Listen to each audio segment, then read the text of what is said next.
Hey, this is Tom from Interstate Live, sitting backstage at the Summit Music Hall in Denver, Colorado with John Allen from Charm City Devils. How you doing? Good, man. Good. Just waking up. Just waking up, right? Just came in from Utah, you were saying a little bit ago. Yeah, Salt Lake City. Yeah. How was the show out there? It was great, man. The last month with Theory of a Dead Man has been fantastic, man. Yeah. We've been playing in front of thousands of people every night. It's great, man. We're really fortunate to be part of that tour. Right. Yeah. Theory of the Dead Man's a pretty good band. Your first big tour was Crew Fest last year, wasn't it? Yeah, Crew Fest 2. Yeah. How'd that go for you guys? Was it kind of a learning curve? Nah, well, it was it was an incredible first tour to go on. You know, some of the guys in the band had never been on tour before, so it was really you know, catering every night, and you know, everything was set like clockwork. You know, it was the total like ultimate professionally run tour. So I was trying to tell those guys who hadn't toured before, like, don't get used to this, okay? Because you know, if we don't continue on tours like this, we'll be eating, you know, truck stop food, and you know, every night will be different, you know. So right. so yeah, so it was great on one hand. Yeah, it was a fantastic experience, but it was kind of maybe for some of the guys who had never toured before, it was you know, it was such a great experience that everything else will pale in comparison, you know. Right. Got spoiled a little bit. Yeah, they definitely got spoiled. Yeah. So, what's a average tour for you guys like nowadays? I mean, how many shows in a row? It all depends, man. The thing is now, I think that you have fewer and fewer days off in between because you're trying to make the tour as economically sound, you know, financially sound as possible, because it's so expensive to tour. Right. And you know, it's just, you know, it's tough. So we've been out since April. We did headlining run out here out west, and we played in, you know, Denver on our way back from that run, because Denver's been really great to us with this record. It's been a fantastic, you know, surprise. You know, KBPI has been playing Man of Constant Sorrow a lot. And, a lot. Yeah, and our first show in Denver, you know, was packed, and it was, you know, it's like sold out. You know, at the Marquee. So we were really fired up to come back to Denver. You know, to play here at Summit. So Sins has been out for about 4 months now, right? Well, the original version of the record came out in April, and that's what we were selling, you know, when we were on the road. Well, through the success of Man of Constant Sorrow, we got signed to a bigger record label. So now they've repackaged it and re-released it, and has a bonus cut on it on the regular version, and the iTunes version has, I think, 2 bonus cuts. So there's a deluxe version out there, and there's just a re-release version. That's you know, they're all available on, you know, Amazon, iTunes. You know, I think I've seen a ad at Best Buy. Best Buy's, yeah, carrying the record, so yeah, you can pick it up there. Right. There's a big not a real big difference between Let's Rock and Roll and Sins. You guys have always kind of had kind of a hard rock blues based sound. On the new album, a lot of your songs are a lot grittier, harder, and in some cases darker. What caused the change between the 2 albums?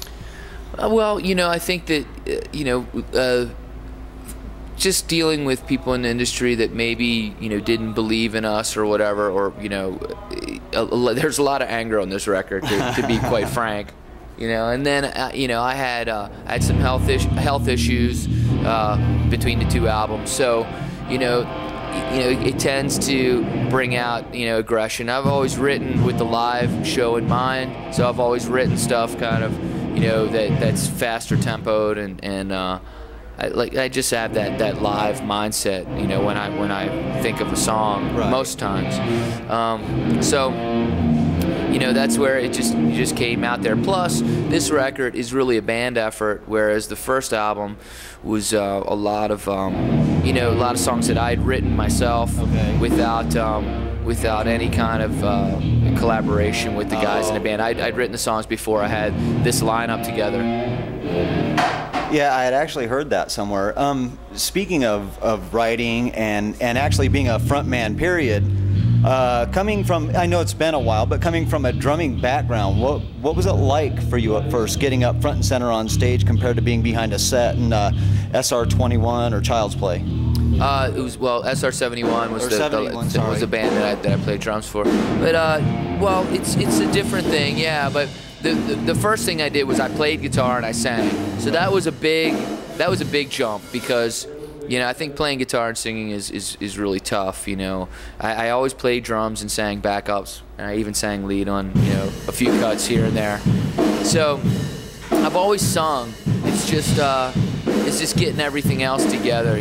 Like when you're behind the drum kit, you've got your protected area, right? Right. When you're a singer, you can fall off the front of the stage, man. So you have that to contend with. Okay? On the new album, Man of Constant Sorrow, who came up with the idea to put that on there?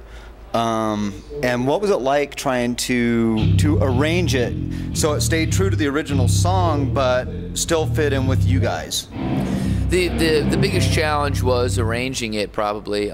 It's a classic bluegrass song, and it has like 4 verses to it, so it's really, if you do the entire version of the song, it's quite long. Right. So we did cut out the last verse, and then we really stuck true to the melody and to most of the lyric to the song, but musically, yeah, we did really completely change it and made it a grungy, eerie, kind of dark rock song. And so the biggest challenge with that one, I think, was writing the chorus that I wrote for it. Coming up with something that we felt like was a more modern day sort of type of chorus. Right. That something that we were happy with, and we're very very fortunate that it connected with so many people.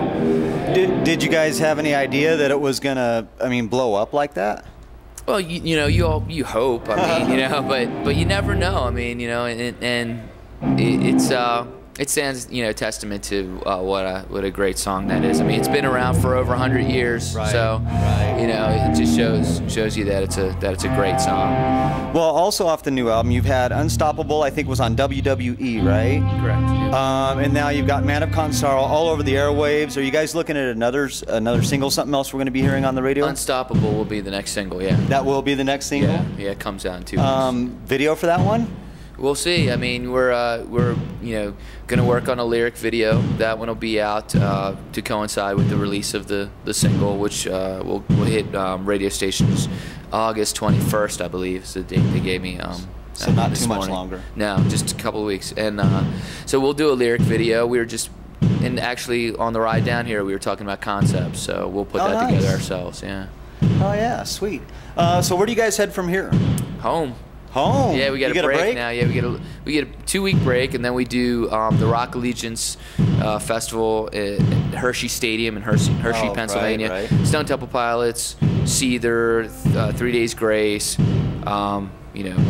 Just tons of bands. Otherwise, Buckcherry, Budgies and Buckcherry, and then we're doing a couple of Mark Tremonti dates in the Northeast, and then we jump back with Theory of a Dead Man, and we tour around the United States again, in October.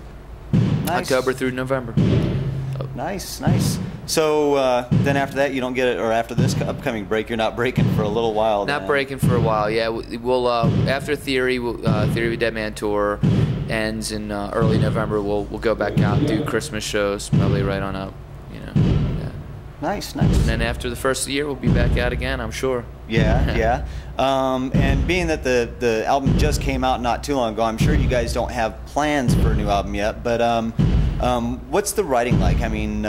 Are you guys constantly writing while you're on the road? Do you set aside time? It's very tough, Is it? honestly. But like we're hearing Soundcheck right now. Right. I've got my little recorder, and as the guitar players warm up and just work on their tone, they usually come up with these really badass guitar riffs. So I record, and I just recorded some stuff, and we were in San Luis Obispo the other day. Vic was playing a really cool riff, and then I think last night in Salt Lake, he was playing something really great. And I'll take the riffs home, and I'll I'll come up with ideas. But yeah, I'm constantly coming up with ideas, even in the van. But to actually sit down and kind of put it all together, I'll do that when I get home. When I get home this week. Gotcha. So sometimes a break's not really a break. Right. There really are no breaks when you're in a band. Actually, Right. the way it works these days.